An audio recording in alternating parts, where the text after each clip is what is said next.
So let's just jump right in. You are the sister of the legendary and the founder of hip hop, DJ Kool Herc. I know it's a few of you, and I know that you all migrated here from Jamaica. Is that right? Yeah, that's right. The family came from Jamaica. We all came here. Okay, and about how many family members did it, just so we could just know a little bit of something before we get into the whole hip hop thing. Oh, there's 6 of us, 3 boys and 3 girls. Yep. Oh, They used to call us the Black Brady Bunch. Wow, really? 3 boys and 3 girls. See, and I just officially met you, and it's been, 35 years or so? And Pretty close.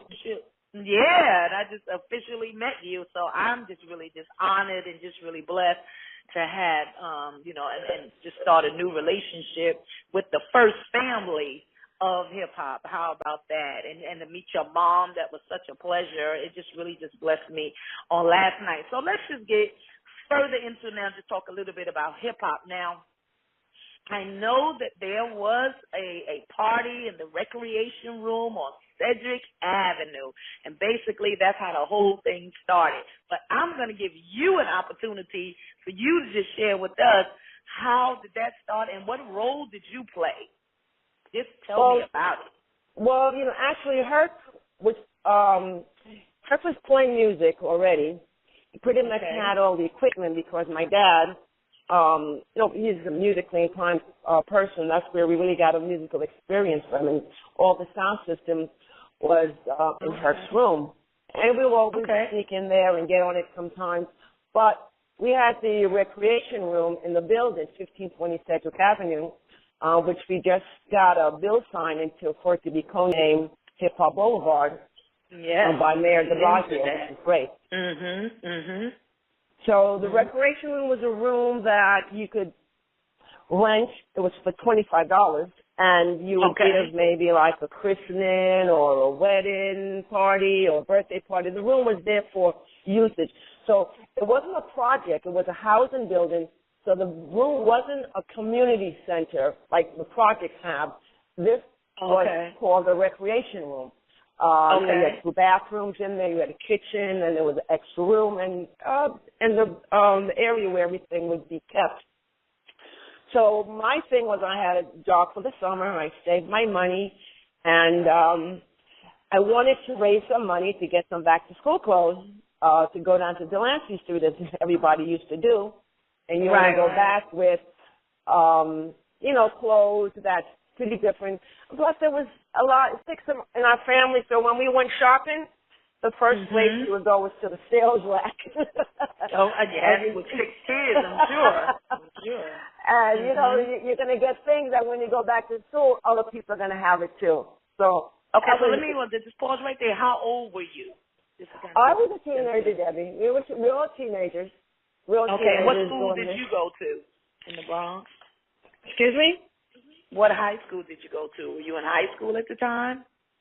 Yeah, we were. We weren't in high school. We were in high school, not elementary school or junior high school. Okay. We were in high school. Okay. So I went downstairs to the management about rights in the room, and the man said, "Well, it's $25, but you need your parents to sign in order to get the loan, because you were teenagers." So I said, okay. So I knew, I was a daddy's girl. I knew my dad would sign for it because he always told us that we need to, be entrepreneur. And he was proud to see that I wanted to do this from the money that I worked and put together to do it. Actually, it was my money. He did that. And my thing is where we live, we were all the way in the valley. It was really, to get to a store was really difficult to do that. So my idea at the time was, if I buy hot dogs and have refreshments there, we even had Old English 800 and Coke 45. Okay. So you're thinking like a businesswoman as a teenager in high school. Exactly. So I like it. And I did all of this. So that's my father was involved with it, and that's what hip hop is about. The parents were involved with it. You have to remember, we weren't just doing this. Our parents were there. Our security people that was patrolling the lobby and everything to make sure everything was right was our parents and the parents in the building. This was something for them to do. And the parties were always held on a Saturday because we had no school on a Saturday. And the parents weren't working at that time. So it was always on a Saturday that we did it. So my dad took me to the wholesale place to get the refresh. I'm doing everything wholesale now because I want to make some money on what I'm doing. So we got all of that done, and I pretty much gave people their assignment and what they had to do. Like my mom, she was in the kitchen, and she was going to take care of all of that. I pretty much was at the door to, collect the money, and my, family member, my sister was there also. Herc, I said, well, he has his sound system. I don't have to pay anybody for their equipment. So he was the DJ, and that's how. Okay. So and after he brought his equipment out, that was it. Everything just took off. So there was an extra room where he would set up with his crew, Coppola Rock, Jimmy Kim, Mike. Well, we're going to get into all of that. I just kind of wanted to just kind of start. Let me just ask you, sure. Cindy, what year was that? You remember what year that was? It was in 1973, August 11th, 1973. Okay, so that's the official day, August the 11th, 1973. And it was a birthday party for you. No. That's a school party. It was back to school. Back to school party. School. That's okay. Hip hop came from the humble beginning. It had everything to do with schooling, with the youth, teenagers having something to do. That's what it was. It wasn't just a party to make money. That was it. And the money that we made, because we charged 25 cents for the girls, Debbie, and 50 cents for the fellas. And pretty much a lot of people came in free because everybody was my friend. It was just, like the party that you came to at the Cinema Arts Center. You saw the way it was.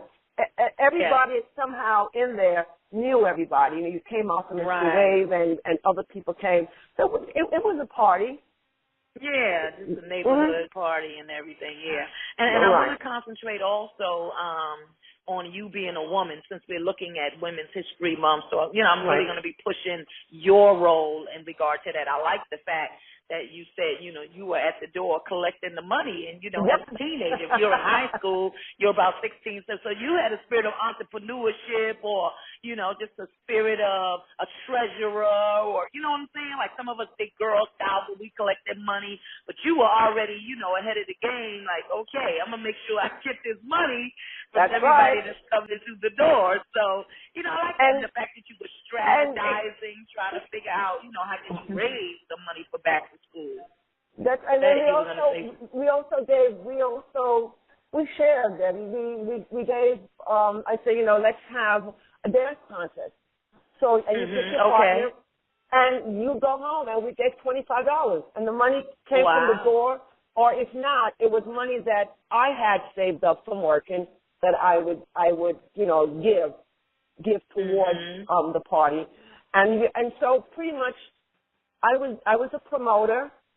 If you look at it, first hip hop promoter, because I was first hip hop party. I was the promoter there, Herc. I was the first hip hop artist. If you look at it that way. And my brother and I still work together. As a team, we work together. I'm pretty much more in the background part of it. Like I mentioned to you before, on the set of Beat Street, I negotiated that movie we're going to get to contract. all of that. I don't want to go ahead. We're going to get to all of that. Let me ask you, in association with, it's so much to cover, but in association with the parties being at the recreation center, I saw that you had the label as the first lady of hip hop. Tell me, how did that come about? Well, that came from Herc, the father, and Herc. Okay. If you Herc will give you your name. Herc gave me my name. That's how I got my name from Herc. It wasn't my graffiti tag name. I was, pretty much when you're hip hop, I don't know if you were a graffiti artist. I don't know how you got your name, but that's the whole thing. Not at all.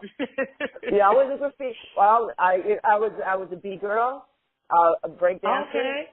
I was a graffiti artist. I had my tag name. And that's how everybody you get in the business. You have a tag name. pretty much her gave a lot of people their names. Some to her, give me a blessing. What's my name? And her will give you a name. Like there's a guy, Pee Wee Dance, and he says, Herc, give me my name. And Herc says, Pee Wee, you're the ambassador of hip hop, and you be known as ambassador of hip hop. So that came from the father. Wow. So now you said you did graffiti. Wow. So now we're talking 1973 that you have a young lady with a spray tan or markers. And, wow, that is amazing. How did you learn how to do that? Did anybody show you? No, I wasn't. Well, back then, Debbie, graffiti wasn't so elaborate. It all started with Tacky 183.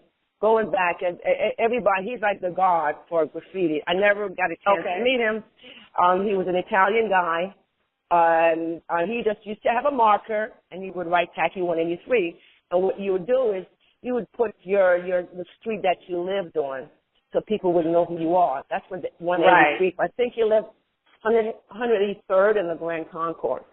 So I wasn't doing the crazy stuff. I just had my little tag, and my tag name was Pep1. You would normal rumor 1 to let people know that you're the first one, because there might be a chance that somebody will take your tag name.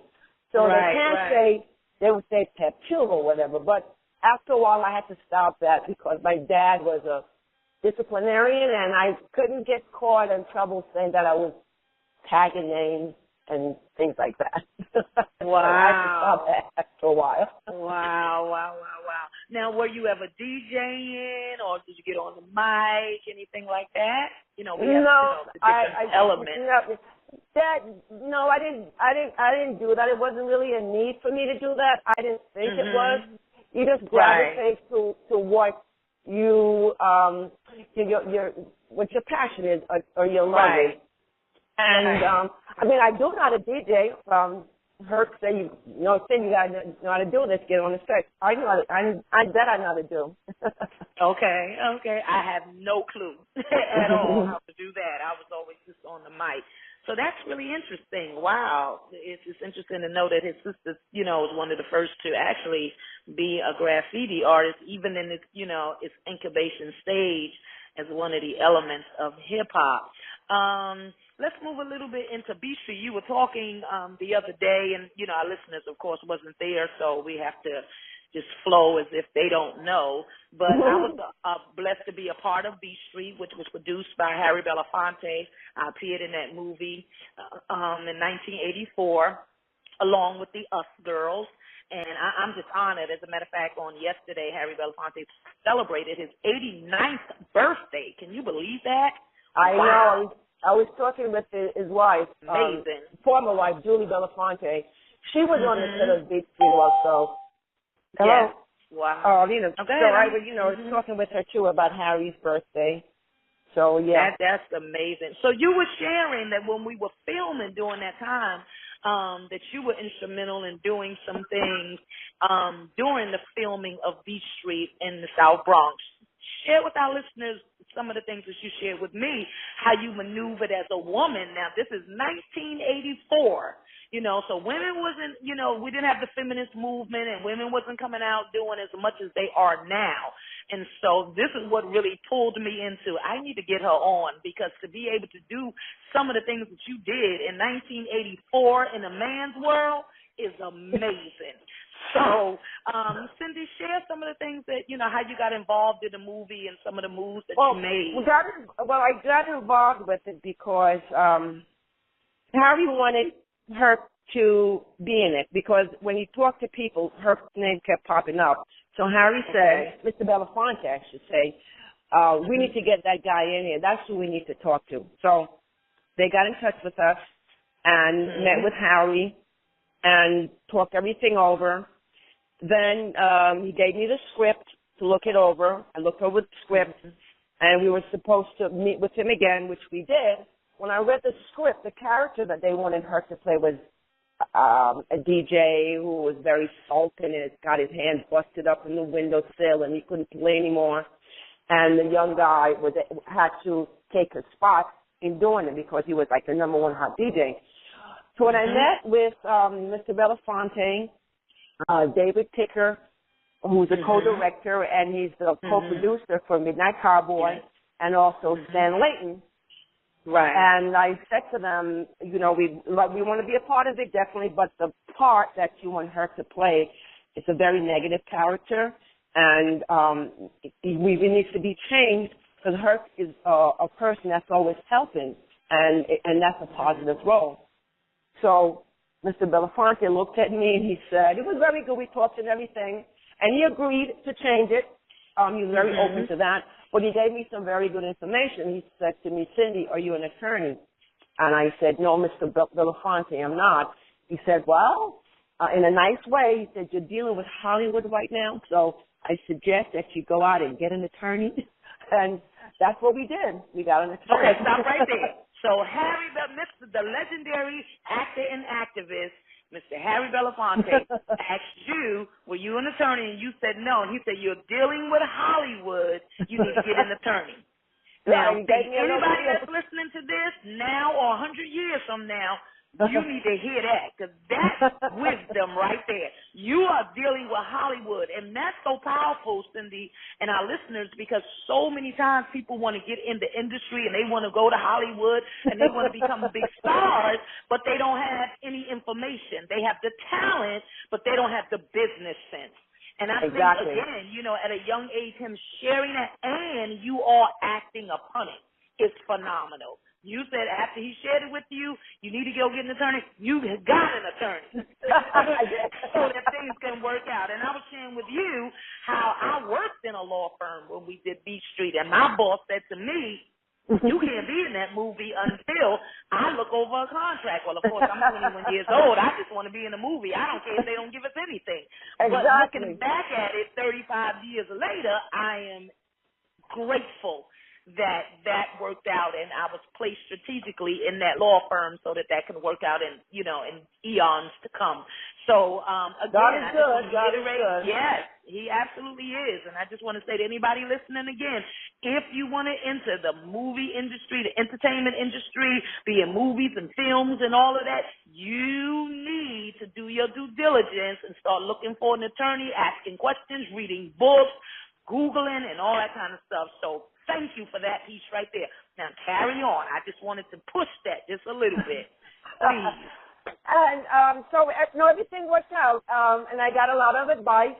At the same time, too, you can't just, when you're in any industry, you can't just be a solo person also. You really have to know how to speak with people, too, to get information, not in a way that you're questioning, to get information. Because while I was on that set, I want to tell you something, Debbie. I learned a lot of things. I met someone on the set who was just an extra, and he wasn't even interested in being seen. He just was there for the money as an extra because he was a professional extra. So I explained to him, our role and what we were doing. And, he said to me, you can't have Cool Herb. He's a character just in the same outfit all the time. You never know how this movie is going to go. He might get stereotyped.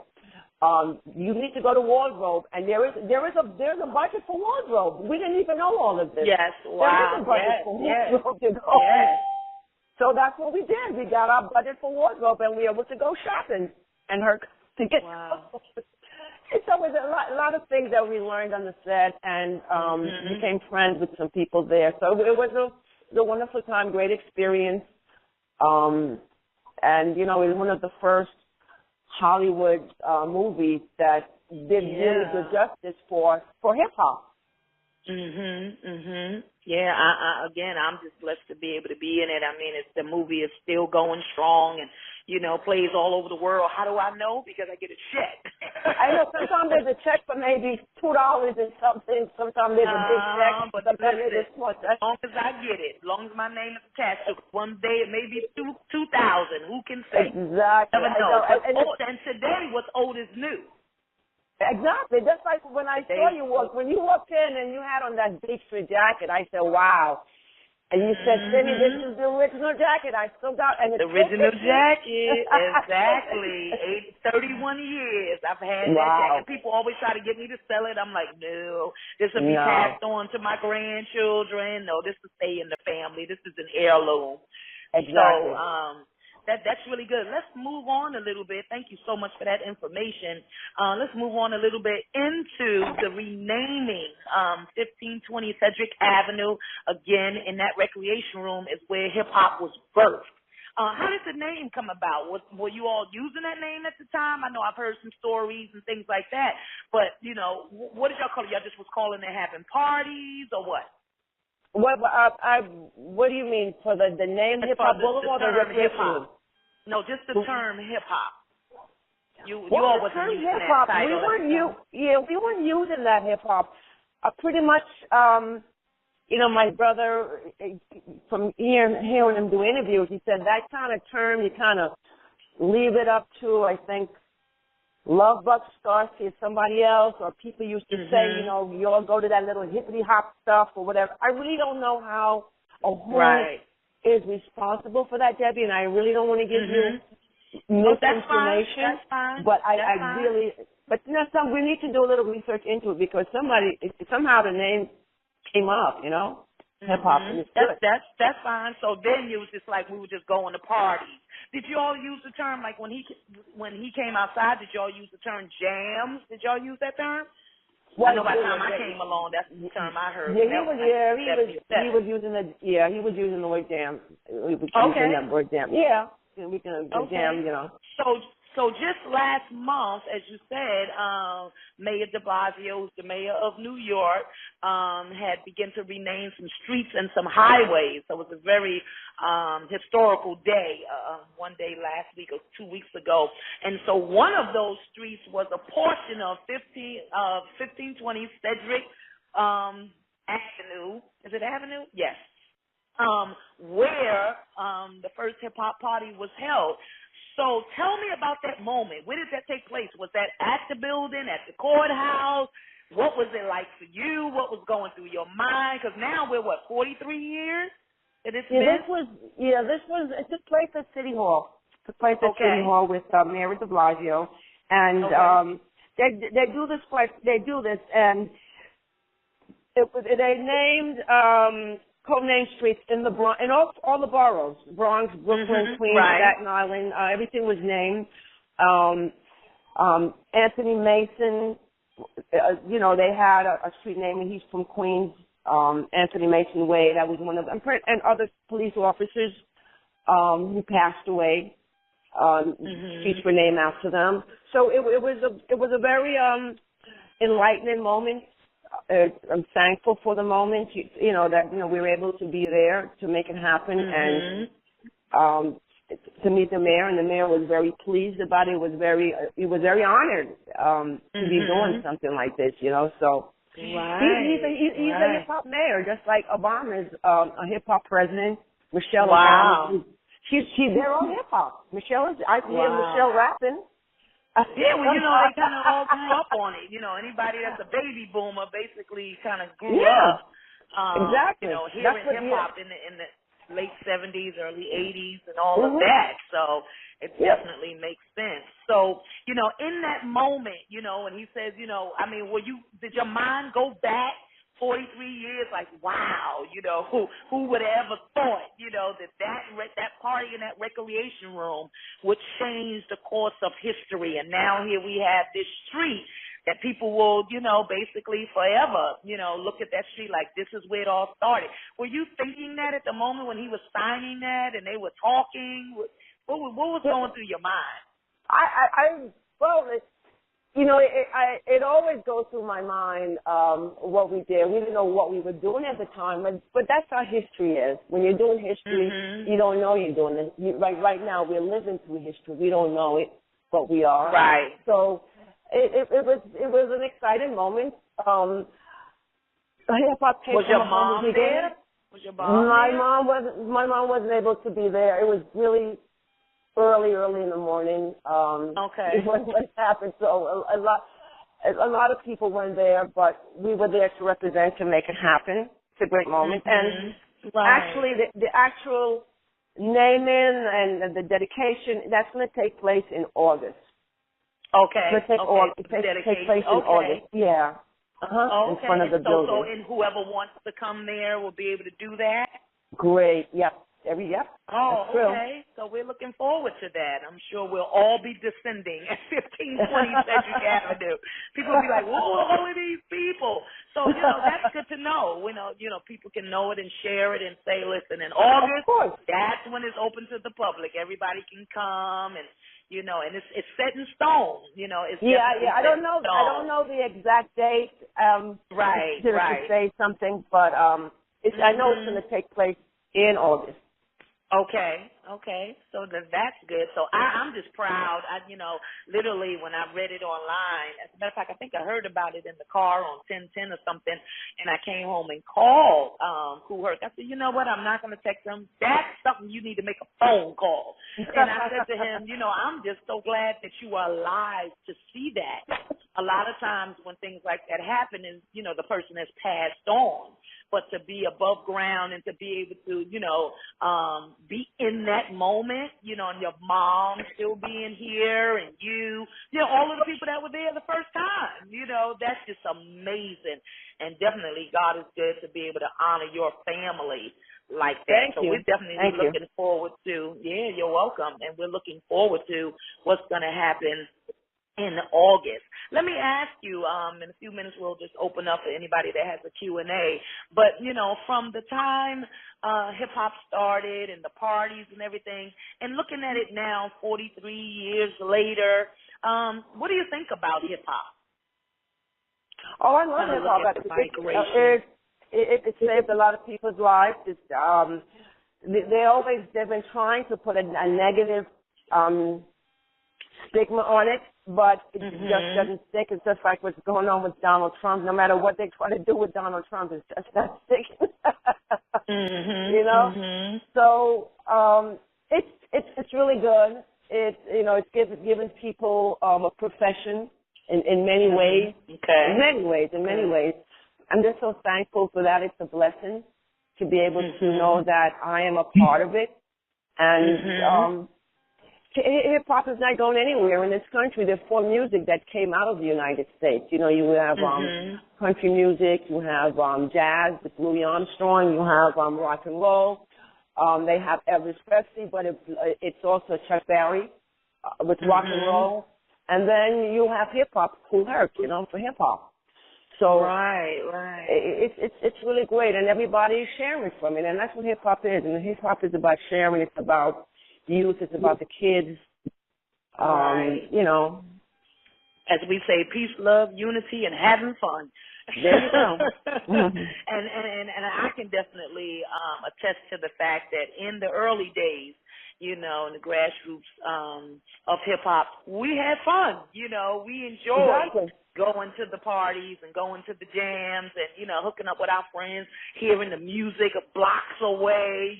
All of the big sounds. There's a lot of people come up to us and said, I met my wife at one of your parties. We have kids and grandkids, And what other music genre there is where a grandmother and her grandkids can party at the same time because he's like, Grandma, you know Cool Herc? Big Daddy Kane? So-and-so? And they want to come and hang out with you. There's no separation. There's no separation when it comes to hip-hop. That's great. Yeah, absolutely.